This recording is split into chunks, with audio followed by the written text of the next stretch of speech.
ابويا ولو زحمة عليك وادري السرايا ما وصف، بس ترى عمك منتهي والله، حتى قاعدة ما اقدر اقعد.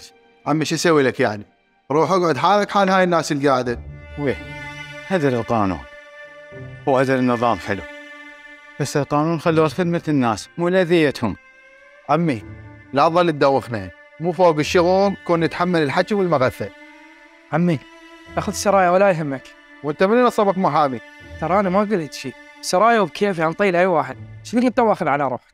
لا الظاهر انت جاي تتعارك ما جاي تتعالج. اخوي الله بالخير عليك، ما راح اصير عصبي ولا ارد عليك وتسويها طلابه، بس اقول لك شيء واحد، ترى القانون والنظام وسيله تنظم الحياه، مو سيف على رقاب الناس. خلنا انا وياك السرا حلو، بس عينك ميزانك، من تشوف مريض حالته صعبه تقدر تترخص من اللي قبله ويدخل قبلهم، ما بيها شيء وما حد راح يعترض.